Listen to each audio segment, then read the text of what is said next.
Good morning, everybody. The mic is plugged in. Everything seems to be calm and everything seems to be working this morning. How are we all doing? Sam here, United People's TV, and we're here to discuss the news that we discussed last night. Breaking news from David Ornstein that Erik Ten Hag is staying as Manchester United's manager, and INEOS have decided that he is part of their long-term plans. Not only that, but he's also in conversations over a new contract. Now, will it be a new contract or a contract extension? I think that's an important distinction. And I'm going to run through that this morning with you. We're going to take a look at the reaction, see what Paul Scholes had to say on it, what reports are saying. And also, and I think this is going to be a very interesting conversation that we should have today, right? I'm going to run through a list and you're going to let me know in the comments what you think Erik Ten Hag needs to change next season, or how you think Erik Ten Hag needs to evolve next season. And we're going to compile that list as a community today, and I'm going to do my version of it at lunchtime, because I think that's a very important conversation to have. There's going to be plenty of you who are happy that Erik Ten Hag is kept on as manager, and there's going to be plenty of you that aren't as well. One thing we're all absolutely delighted is there's no conversation around Gareth Southgate anymore. Apart from that, we got to watch him at the Euros. But look, good morning to everyone. Who's here from the Mod Gang? Let's have a look. Good morning to you, Vicky. I can see you there. Ant, you're there, and Carl as well. Alex, good morning to you, my man. Josh, I'm sure you're there lingering in the background as well. Who's here from the member gang? Man, the member gang, can I say that it's not an army anymore. It's like, it's not a legion anymore. It's like a planet. Nuruddin last night. Thank you, man.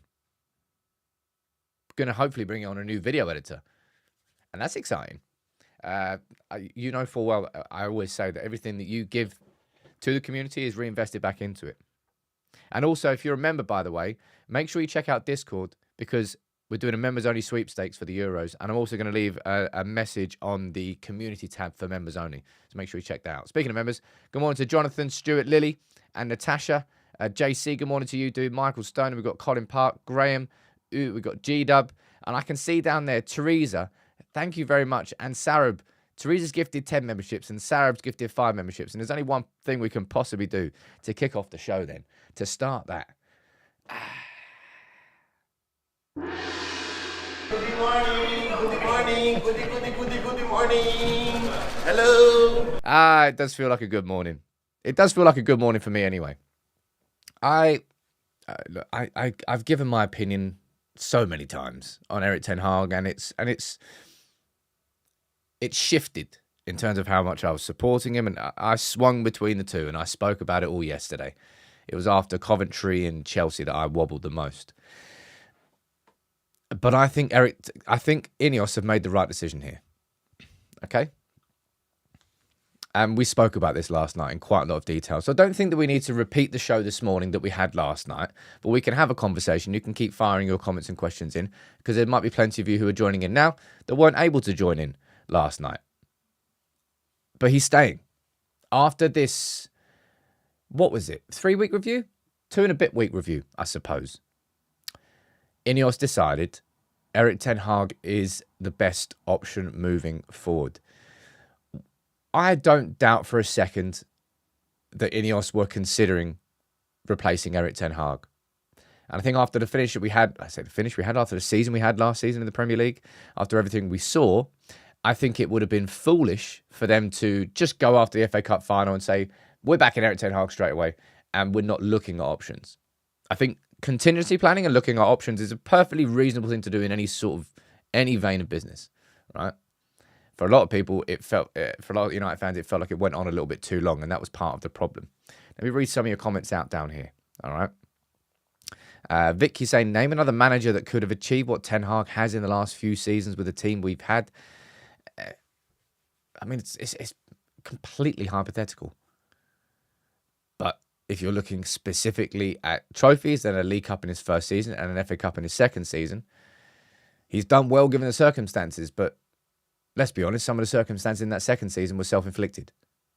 And this is what I mean. We can both celebrate the fact that INEOS have brought some continuity to Manchester United, right? And that's something that Paul Scholes is saying here on Instagram yesterday. He said, it's nice to wake up to this news, although I did think Palace away felt like the end. Major improvements needed, but at least we can have a bit of continuity, and don't have to wait for a new regime to settle in. Fans have given him and the players incredible support and deserve better next season. Goodbye. And I think that's pretty damn spot on from Paul Scholes. It's nice to see some continuity at Manchester United, right? Vicky, it's 24 hours and you can't enjoy the right decision. It's the complete opposite of what I'm saying. I'm very happy that Erik Ten Hag is going to be our manager next season. But of course, there are questions to ask about what happens next season. That's exactly what we do here. That's exactly what we do as a community here. And Paul Scholes is right. I think that continuity is probably going to be one of the best things for a lot of fans. It looks like, and fingers crossed, complete all fingers, touch wood and all that, Erik Ten Hag will become the first manager post-Fergie to see out 3 seasons as manager. No manager has done that post-Fergie. That's how much we've been chopping and changing. And one thing I'm massively delighted at, and what Paul Scholes has written there, right? We don't have to speak about a new regime. I don't have to do I would have, but I don't have to do a deep dive into a new manager to speak about his philosophies and to speak about his tactics and his approach and how certain players will work with him and how certain players won't work with him. We've done that. We're in chapter 3 now. We talk far more about our expectations this summer and how they fit. The only question that we don't have an answer, well, I say not the only question, a major question that we have is what is the game model? All right, we don't actually know what our tactical approach is going to be next season, because I don't think it's not going to be completely taken away from Erik Ten Hag, but it will shift and it will change. And this for me is probably the most interesting talking point that I think we can have going forward immediately right now. Okay, so not only is Erik Ten Hag being backed by INEOS, they've decided that he is who they want. They're also in conversations over a new contract. Now, is it a new contract or a contract extension? That's the big thing for me. David Ornstein down at the bottom. Ten Hag's existing contract runs until next June with an option to prolong by 12 months, and they will now enter negotiations about extending those terms. Will it be a contract extension or will it be a new one, right? So Erik Ten Hag, this is the announcement that Manchester United gave when he became manager, right? Man United appoints Erik Ten Hag, and you can see down there. Man United is delighted to announce the appointment of Erik Ten Hag from the end of the season until June 2025 with the option to extend by a further year. Now, here's my question, right? I don't personally think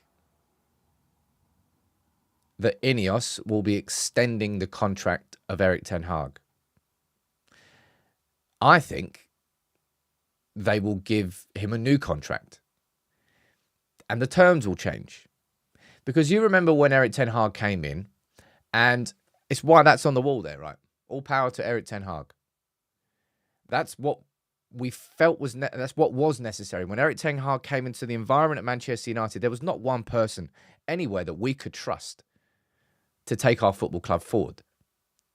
So we wanted that power to go to Erik Ten Hag. Whereas now, Erik Ten Hag, I don't think, will be Manchester United's manager. Erik Ten Hag will be Manchester United's head coach. And the terms and the rules on which he signed that contract, but the terms, I think, are changed. I think the definitions would have slightly changed. So I think the idea that Manchester United will just extend his contract, I think they probably want to redefine it. Just my own personal opinion, right? Just my own personal opinion on what I would see happening next. And I also think it's the right thing to do, by the way. If INEOS have decided that Erik Ten Hag is their man for the long term, and this is now, Erik Ten Hag was never INEOS's choice, but he is now. They've made their choice. Erik Ten Hag is their man. And you know how they work. They work on their 3-year plans. And when INEOS say 3 years, do you think INEOS are including from February until June? What do you reckon? Or do you think INEOS are going 3 years from the start of next season? Because they still don't have all their people in place. It feels like everything up until this point has been sort of like clearing house. I'm going to go down there and read some of your comments on this, because I think this is the most interesting talking point going forward. Now that we've moved on from the idea of who should be our manager next season, or who should be our head coach next season, all right, that conversation now is buried, and it's Erik Ten Hag, and I think that was the best option available, given everything that was out there, and given facing two options of, as Paul Scholes said there, starting with a new regime, going back to stage one, or continuing down this path and going to stage 3. That was my personal preference. And I'm happy that INEOS have done it. I'm going in here and read some of your comments. Connor, man, thank you very much down there. Gifting 10 memberships. We've got all new sounds in today. Spent some time. I can't remember what this one is. What is it? You know, used to annoy me, you know, the lads who do the massages. I know what you're saying. We're having a night out, free bar. Then they're coming with all their mates. You're like, you're bringing your mates. You're like, relax. Relax. That was such a good episode of The Overlap. It really, really was. Right, let me go and read some of your comments out down here on the contract situation, because now the conversation has moved on from who our manager is, and we're talking about a new contract for him instead. Frog sent, he's got until Christmas. If we're not playing well, he's gone. I now doubt that. I think there's going to be massive pressure on Erik Ten Hag to deliver straight away in terms of the performance levels. I think, there cannot be any continuation of last season prior to the Arsenal game. We still lost against Arsenal. My head was gone after that one, I'll be honest. But post-Arsenal, we beat Newcastle, we beat Brighton, we beat City, we played with two in midfield, and it started to feel a little bit more secure, like we were actually playing like a team. Prior to that, though, we'll see. Akash saying it's hard to justify a 3-year contract, but an extension should be on the table. Given that what is already on the table is a 2-year deal, already got 1 year, and Manchester United can extend it by 1 more year. He's already got 2, so what difference does 1 year make? And saying, I don't know that Erik Ten Hag has earned a new long-term contract yet, and I think there's going to be plenty that agree with that.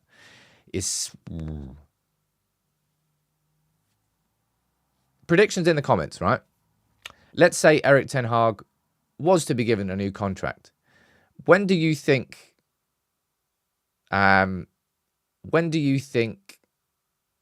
it would happen? Is it something that would be announced before the season starts? Is it something that would be announced as the season progresses? Would INEOS have that conversation with Erik Ten Hag and say, okay, right, so we're in contract negotiation talks, blah, blah, blah, and they want to give it to him in November or December time? I don't know. Again, curious just to know what you think. What else are you saying down here? Massive pressure on the club to find the right recruitments of players. Absolutely. Absolutely. This summer is... There's so much that we've been waiting for as fans, right? To change at our football club, right? Owners who actually have ambitions to win the Premier League. We've now got INEOS, right? The Glazers are still a majority owners, but they're silent. They're in the background. They're not involved in these conversations. It's down to INEOS. We wanted a football structure. When next season starts, we will have a new CEO in place who understands football. We will have, we've already got a technical director in place, and we will have, hopefully, fingers crossed, a sporting director. Plus, we're going to have a new head physio. We're going to have upgrades to Carrington. Conversations are going on around Old Trafford. I think around about November, December time, we should get an announcement about whether we're going to get a new stadium or whether they're going to renovate Old Trafford. And all these things we've wanted. And a lot of us have wanted continuity with the manager. Because at this point, previously, we have put the handbrake on, and a lot of times we've U-turned and we've gone somewhere else. but we're sticking with Erik Ten Hag. I'm happy about it. We need an entirely new medical staff, says Pyro. I don't disagree with that.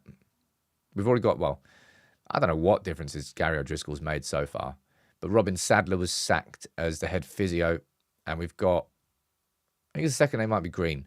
Anyway, Gary O'Driscoll's brought the head physio from Arsenal to Manchester United. Half-time saying there's a 6-month break clause so Southgate can come in. Alex saying still got time to sort signings before the 30th of June. Yeah, man. What we can hope now is that Manchester United's transfer negotiations, conversations, everything has been bottlenecked by this decision.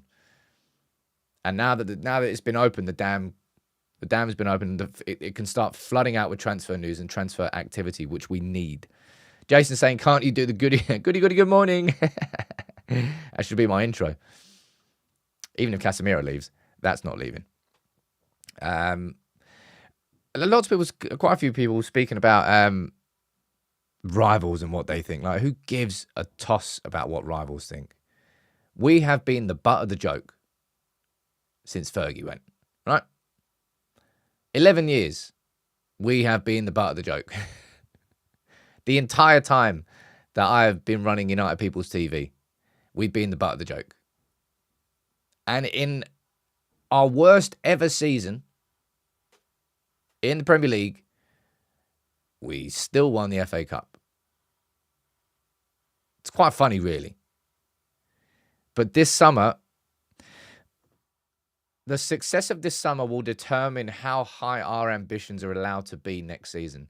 So there's no point at this moment in time going, right, okay, where will Erik Ten Hag finish next season? And there's no point having that conversation, right?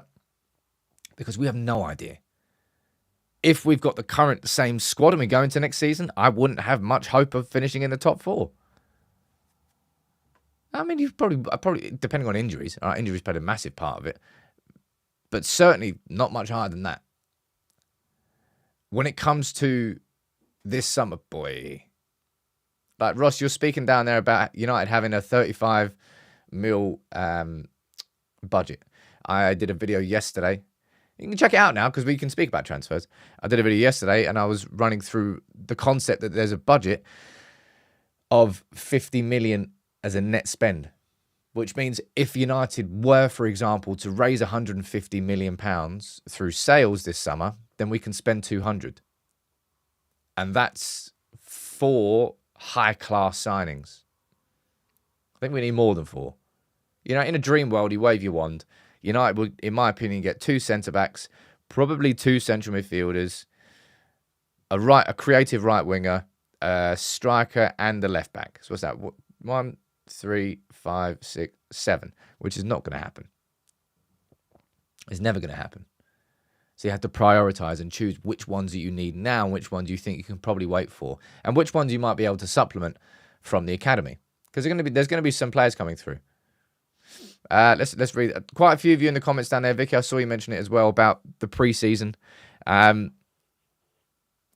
hate pre-season.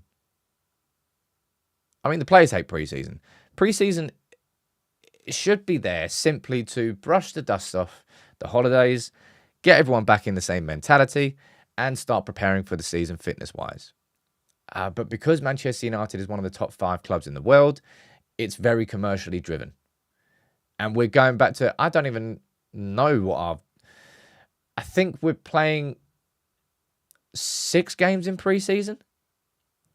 I think there's 3, maybe 4 in America. We play, I think, Rosenborg. Then I think we play Real Betis. I think we play Arsenal. I think we play Liverpool. It's just a money-making spin. It's about brand awareness. And that's a big problem. But it's never going to change. We can... Yeah, we're playing Rangers in Edinburgh. Yeah, that's a good one. I would love to see United maybe localise it. I don't even think the issue is particularly going to America. There's games before America. There's games during America. And last time we had games when we came back from the preseason as well. And then we played 2 games in 24 hours and 2 different teams in 2 different locations. And it was all a bit crazy. And the preseason was definitely not the best prep last season. and Erik Ten Hag kind of admitted it, is that Manchester United, ultimately, we hardly played pre-season with a team that we would have considered our strongest team. It was always a bit of a mismatch and always a bit of a, you go here, you go there. Pre-season didn't help us. I think if we went to America, a pre-season for me should be, everybody comes back to Carrington, everyone trains for a week, everyone then goes to, if you choose where you want to go. Go to America if you want to go to America. Go to America, spend 10 days there in one camp, play 2 or 3 teams local to said camp, fly back. That way you get your preseason fitness done and everything, brushing the dust off at Carrington. You get your preseason tour. You can go and do some brand stuff, all that jazz. But you don't have to go from location to location to location to location to location to back. And then they're exhausted by the end of it. But I don't think a local preseason will never happen with Manchester United. We're too big a club. But I don't see how you have to keep jumping in between locations. But money talks. It's football, right? Jibak saying, Sam, what do you think we need to do differently this pre-season to help avoid injuries we had last year, given we're travelling half the world again? I think intensity levels are going to be a big part of that. I think it's about easing the players in slowly. I don't know whether he'll do that. But this is where Erik Ten Hag is going to have to change. He's going to have to adapt next season. Absolutely has to adapt. You're saying the worst possible decision, in my opinion. Win-win for INEOS. Get fans on side, but also wait until he has a blip and sack him for Southgate when he's available. I mean, if you honestly think that, man, that's fine. You honestly can think that. But there's no chance that Southgate's ever coming anywhere near Manchester United. It was just all hot air. Simply because Dan Ashworth has got a pre-existing relationship with Southgate, and so has Dave Brailsford. People were like, 2 + 2 = 5. Southgate's coming nowhere near us. He never will. JC, how you doing, man? Please remember it's still going to take time. No overnight success to get used to it. No moaning after 5 minutes. Hey, look, man. Football fans, me included, I won't accept next season if we go into it and Erik Ten Hag's football is the exact same. I won't personally accept that. I don't want to see Manchester United playing the first game of the Premier League next season with 2 number 8s, really aggressively pressing high, man marking all over the pitch, huge gaps between the attack and the midfield, the fullbacks not committing to all these tactical flaws that we saw throughout the season. This is what this conversation is going to be about, which is going to be the second half of this show. And I think this is going to be a really interesting conversation because I am happy that Erik Ten Hag has been backed by Manchester United, right? But I'm also not foolish enough to suggest that next season we have to go into next season and change absolutely nothing because we have to evolve. Erik Ten Hag has to evolve. And this is the conversation I want to have this morning with you. So can you please fire in your comments? What do you think? What do you think Erik Ten Hag has to change or evolve next season? Because if I've already spoken about V1, and there were that 2-3 month period which was brilliant. That was the best that we've seen from Erik Ten Hag. Season 2, I'm not sure there was too much you can celebrate from that.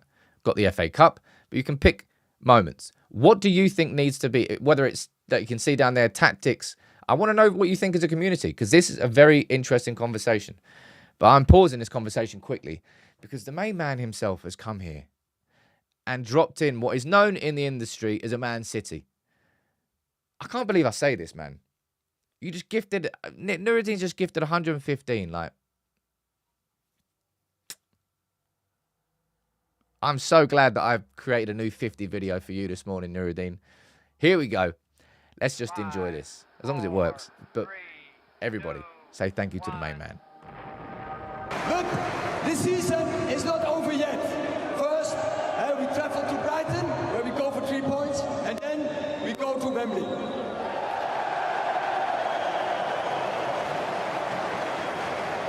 And I promise you that those players will give everything, but then everything, to get that cup, to win the cup, and bring him to Old Trafford.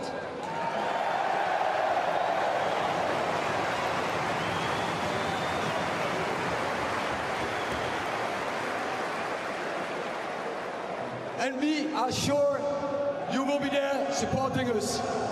We thank you. You are the best supporters in the world. Thank you. I enjoyed that video. Nuruddin, thank you very much for letting me watch that. But this is definitely going to be a really interesting conversation. The cup. I love the way he says cup. Might just have to get a little t-shirt. Cup. Right. Let's get back to the show. It's a nice distraction there. Well, more than a distraction. In a good way. Please fire in your comments here, right? What do you think needs to evolve and change with Erik Ten Hag? Okay? Because for me, straight away, drop the number 6 and 2 number 8 system, right? I don't think that is ever going to be sustained. Even if Manchester United had an absolutely killer summer transfer window, I still wouldn't want to see Manchester United go into next season with that system, because I don't think it's suited to where football is. I'm not saying that teams are dropping the press, because the press, if you organise it very well, but it's more localised rather than the chaotic high press or gegenpressing that Jurgen Klopp had. I don't think that's going to be the way next season, even if it all went well for Manchester United. Right, let's go down here and see what else you're saying. Samuel, yeah, well, that goes without saying. A better rest defensive shape, right? Now, that's a phrase that's been sort of banded around quite a lot, isn't it? A better rest defense. That means what happens when Manchester United have the ball in attack, what's the shape of the defense behind them, just in case the counter-attack comes. And that Man United were awful with that last season. There was way too much space between our attack and our defence because the line wasn't high enough. The fullbacks, sometimes they would commit, sometimes they wouldn't commit. Therefore, you had centre-backs who were isolated. You had the 2 number 8s going so far forward that the opposition could run straight through the middle. It was crazy. That contributed to Manchester United conceding so many shots. It was ridiculous. Tyrell, depth in squad. Well, that will come from having a better transfer window, right? That absolutely needs to happen. I've seen quite a few of you saying this down there, and I agree with this. Better squad rotation. And I think that's going to be pretty crucial, that one. Pretty crucial. And I think we've got the opportunity. We're playing in the Europa League, all right? That should be an opportunity to really rotate. And Ten Hag's lack of rotation is a problem that existed in both the first and the second season, right? In terms of players becoming exhausted. But also, I don't think Ten Hag really actually trusted. I don't think he really trusted a lot of those players. Let's go down here. Darren saying better in-game management. Okay, I'll put it down there. I think Erik Ten Hag in the first season, if I'm correct, no other team had more goals from substitutes than Erik Ten Hag. So I think in the first season, he had significantly better in-game management than he did in the second season. And the best versions that we've seen of Manchester United in the Premier League under Erik Ten Hag all really existed in the first season. Squad rotation we've got down there. Yeah, geez. I mean, how in the world do you do this? How do Manchester United make set pieces look so difficult? Seriously. Like, it doesn't matter how complicated football gets. Oh, you know, your different approaches and your inverted fullbacks and all this jazz. A corner is still a corner. It's still a bloke near a corner flag, booting a ball in a box, and you got to head it in. I mean, how difficult can it be to be good at corners? I really don't understand that. I'll be completely honest. And there's a big one there. Let me go full screen this one. Tactical. Let me move my keyboard out of the way so I can actually see it. Tactical flexibility. Reduce the stubbornness. Oh, spelled stubborn wrong. I think that's a big one. For a lot of people, that's a big one. Right? Let me go read. I think there's a couple of super chats here. Let me read these out. Garlic Bread Man, you're saying, I hope this means that Ten Hag is now an INEOS man and he's got their support. I mean, it's exactly what he's got. INEOS are playing for the long term with Erik Ten Hag now. Sandeep, you're saying realistic expectations for next season. Sandeep, unfortunately, it's a pointless conversation right now. We can't have that conversation until after the transfer window. Martin, you're saying, big up, Sam. I'm the only one on my WhatsApp group who backed him from the start. I'm wavering. I can't wait to say I told you so. Just walking into that WhatsApp group, just doing that like Vince McMahon. Do you think we're still going to have delays with transfers, says Abby? Well, we've got 18 days until the PSR window closes. We're going to have a look at that. Zem saying Ten Hag needs to show a willingness to change and try different things when it's clearly not working. I'll put that down in the tactical flexibility one, Zem. Grace saying, what system would you like to see? I'm going to do a tactical video. I've had these video ideas planned for a while. Now I can execute them. But one video is going to be specifically about tactics. It's going to be specifically about what we saw in season 1, what we saw in season 2, and what I think we need to see in season 3. Right, let's see what else you're saying down there. No more dressing room leaks, says Neil. Hey, I mean, that's not really something that... I mean, is that something... I suppose that's something Erik Ten Hag can control. That's not necessarily completely his fault. It's just players talk. Players are players. Player power. I think player power is going to be a much lesser problem next season because Erik Ten Hag has been backed. Tactical awareness. Dan, that's a really good one there. Let's focus on transitional football. I'd probably highlight that one or put it in bold, underline it. That for me is a big, big one. A big shift that needs to happen is that.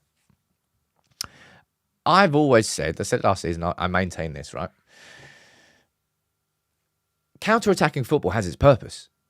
Some of my favourite and some of your favourite goals that United have scored have been blistering counter-attacks.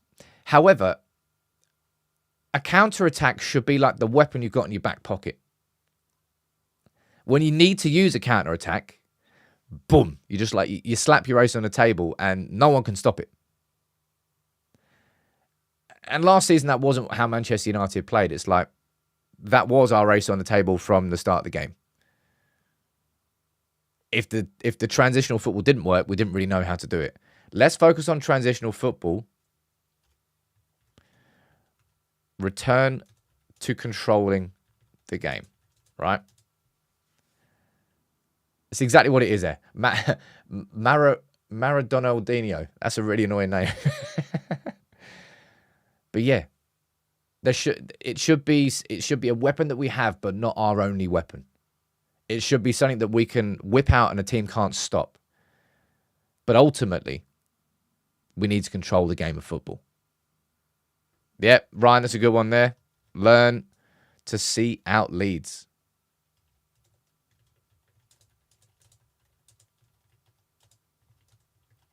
Right? Man.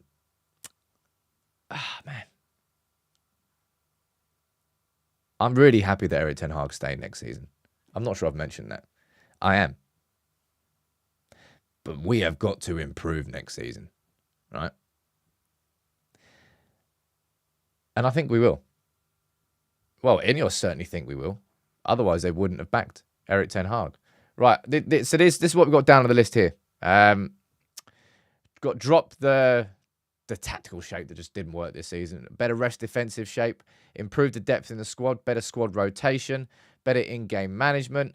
Improving set pieces. Tactical flexibility is a big, big one. Let's focus on transitional football and return to controlling the game. And you know what I'm going to put down here as well?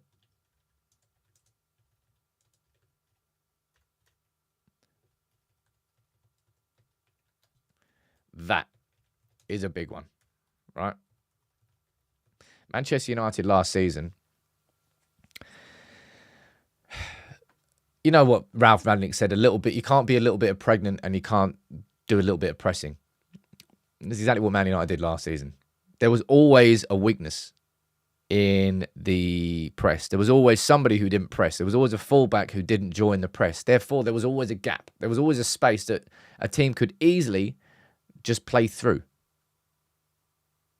And it made the press pointless.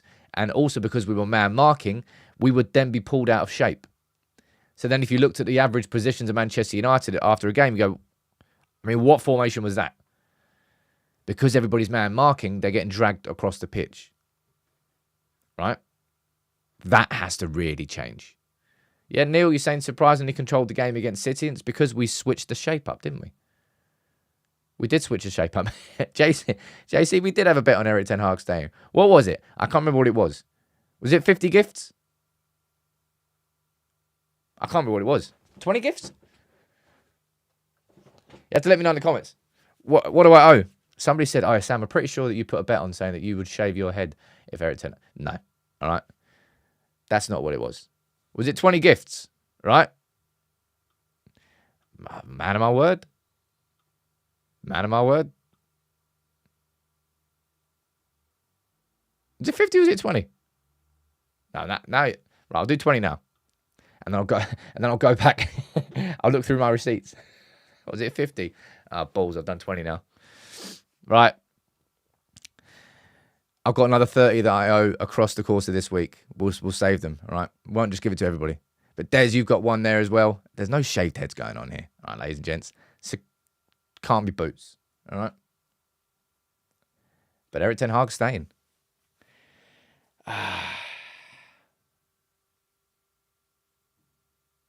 It's nice that this conversation is now over.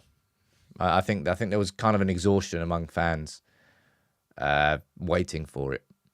And I said it last night, and I said it again. David Ornstein is the absolute pinnacle.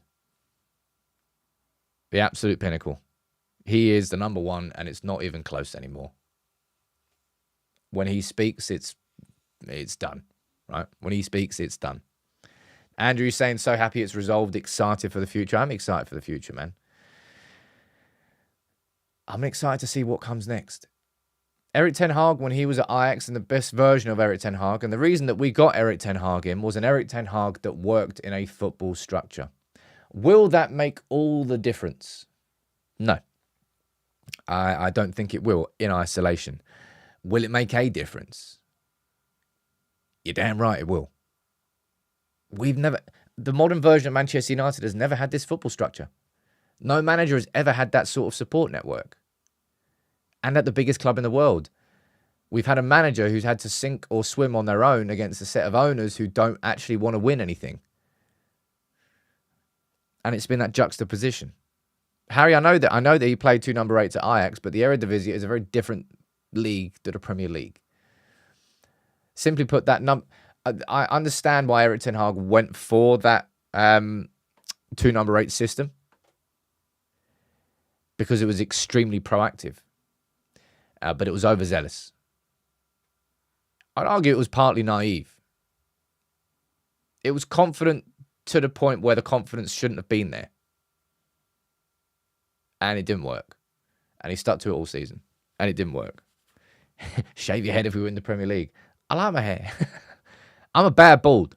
You know, some people that you've got mates who go bald and you go, yeah, fair enough. Yeah, you look like you could do it. I couldn't rock the bald. I'm not rocking the bald. And that always makes me sick when I think about that.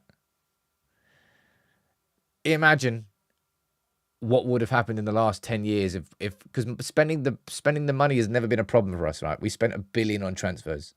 Imagine that $1 billion had been spent when we had a CEO who actually knew football, when we had owners who actually cared about the football club, a sporting director, a head coach rather than a manager.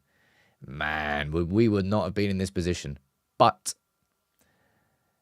we're really turning a corner as a football club, which might be a very stupid thing to say, considering we've just finished 8th in the league.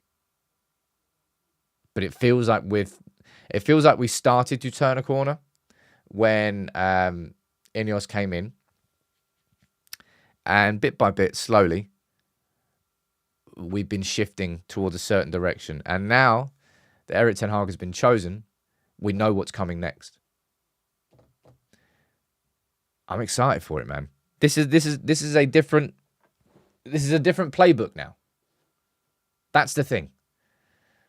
And that's what United fans ultimately wanted to see.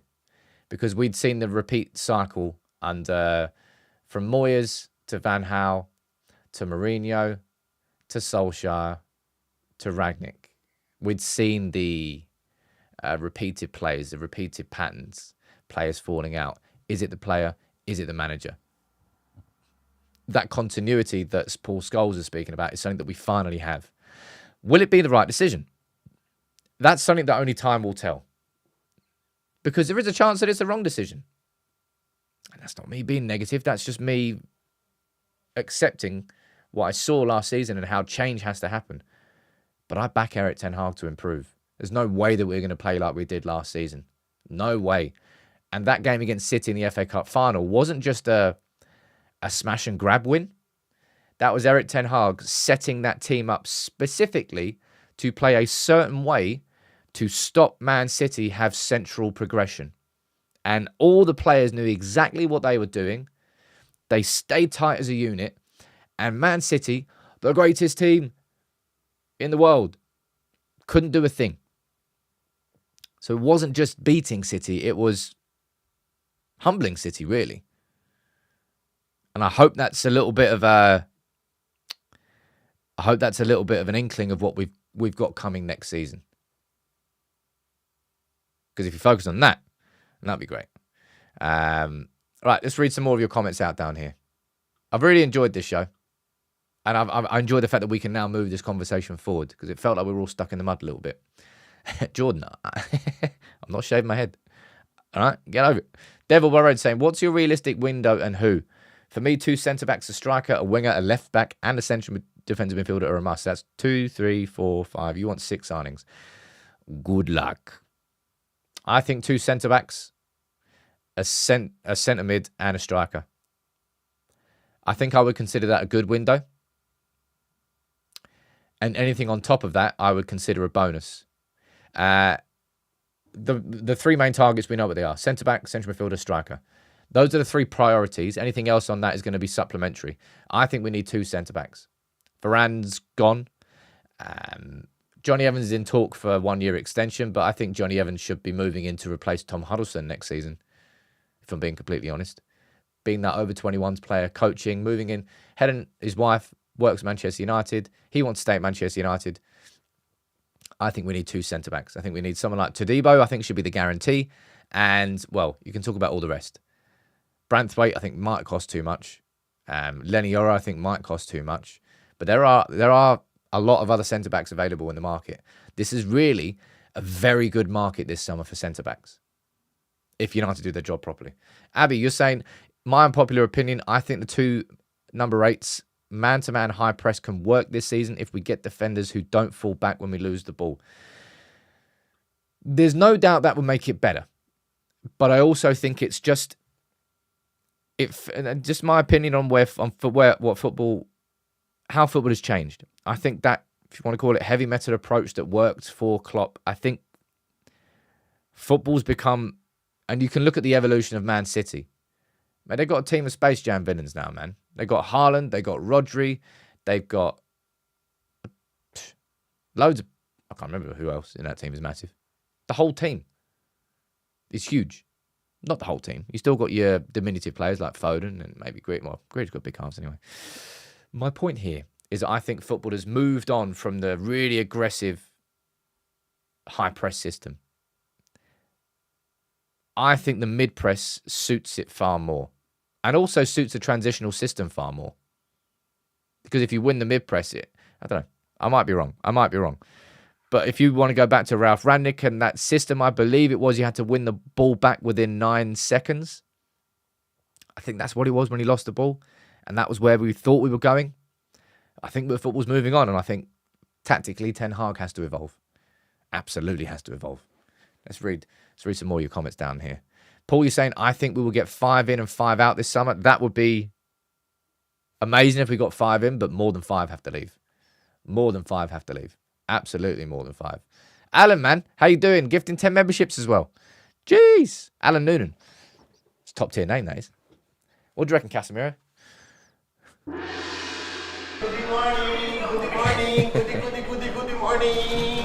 Hello. I wonder if that will ever not be funny. I don't think it will be. What else are you saying down here? We have never played 2 number 8s. We were playing 2 central attacking midfielders, Fernandes and McTominay. I think you're just confusing. You're looking too much into the names there. That's a strange comment. That's a real strange comment. Already had 2. No, we've had more than 2 leave for free. We've had Forson leave for free. Where are we now? We can actually... Finally, someone let me out of my cage. Anyway, this is what's happened so far for Manchester United, right? And for tomorrow, I'm going to update all the whiteboards, all right? I'm going to run through any names of extra players we've been linked with. I'll add them onto the board because finally, this is what I've been waiting to do this summer. I've been looking forward to... I've had so much work into these. The whiteboards can come out. So we've got Martial, who's left for a free. Varane, who's left. McNeil. I think, actually, there might be one more we can add to this list now. Let me see if I can do this live and direct. I believe this one has happened.